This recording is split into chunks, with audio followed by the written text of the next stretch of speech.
ശംസുൽ ഉലമയുടെ ഏറ്റവും വലിയ കറാമത്ത് ഇൽമ് തന്നെയാണ്. അതിന്റെ മേലെ ഒരു കറാമത്തില്ല. ഇൽമി എന്ന വാക്ക് ഐന് കൊണ്ടാണല്ലോ തുടങ്ങുന്നത്. ഐന് ഉലുവാണ്, ലാം ലുത്തുഫാൻ, മീം മജിദാൻ. ഇത് മൂന്നുമാണ് ഇൽമ്.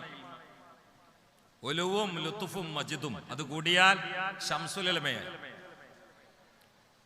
കേവലമായ ആലിമല്ല, ശംസുൽ ഉലമ. ആ മുലാഫിന് വലിയ അർത്ഥമുണ്ട്.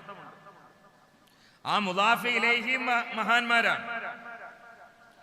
ശംസുൽ ഉലമ എന്ന് പറയുമ്പോൾ അൽ ഉലമ അതിൽപ്പെട്ടവരാണ് ഇന്നുള്ള മലയാളക്കരയിലെ പടുകൂറ്റൻ പണ്ഡിതന്മാരിൽ എല്ലാവരും.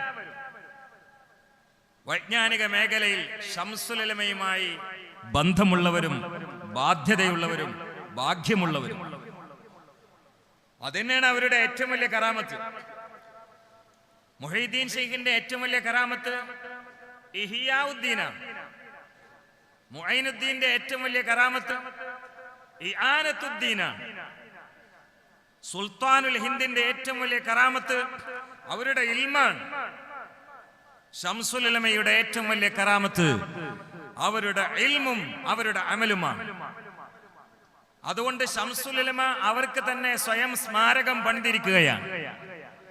വലിയ വലിയ മഹാന്മാർ, ആലിമീങ്ങൾ, സയ്യിദന്മാർ വിട പറഞ്ഞാൽ മുഹിബ്ബീങ്ങൾ അവരുടെ സ്മരണ നിലനിർത്താൻ വേണ്ടി സ്മാരകം പണിയാറുണ്ട്. ബിൽഡിങ്ങുകൾ, കോളേജുകൾ, മദ്രസകൾ, സ്ഥാപനങ്ങൾ. ശംസുൽ ഉലമയ്ക്ക് ഇനി ആരും ഒരു സ്മാരകം പണിതില്ലേലും മഹാനായ വലിയുള്ളാഹി ശംസുൽ ഉലമ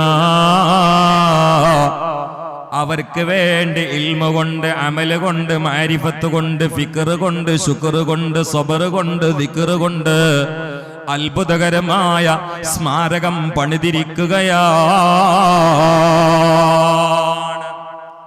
ഇതാണ് നമുക്ക് അവരുടെ ചരിത്രത്തിൽ നിന്ന് പഠിക്കാനുള്ള പ്രധാന പാഠം. ഇത് തന്നെ. ചെറിയ ആയുസിനുള്ളിൽ ഒരിക്കലും കാറ്റടിച്ചാൽ പൊളിഞ്ഞു പോകാത്ത, ഭൂമി കുലുങ്ങിയാൽ അടർന്നു പോകാത്ത, കൊടുങ്കാറ്റും പ്രകമ്പനവും ബാധിക്കാത്ത സ്മരണയുടെ വലിയ സ്മാരക സൗധം ഇൽമു കൊണ്ടും അമല് കൊണ്ടും ദിക്ർ കൊണ്ടും ഫിക്ർ കൊണ്ടും ഖിദ്മത്ത് കൊണ്ടും നേതൃത്വം കൊണ്ടും ഖൽവത്ത് കൊണ്ടും വിലായത്ത് കൊണ്ടും പണിത മഹാനാണ് ശൈഖു മശായിഖിന വലിയുല്ലാഹ് അൽ ആലിമുൽ അല്ലാമ ശംസുൽ ഉലമ. അല്ലാഹു അവരുടെ ബർക്കത്ത് കൊണ്ട് നമ്മളെ നന്നാക്കി തരട്ടെ.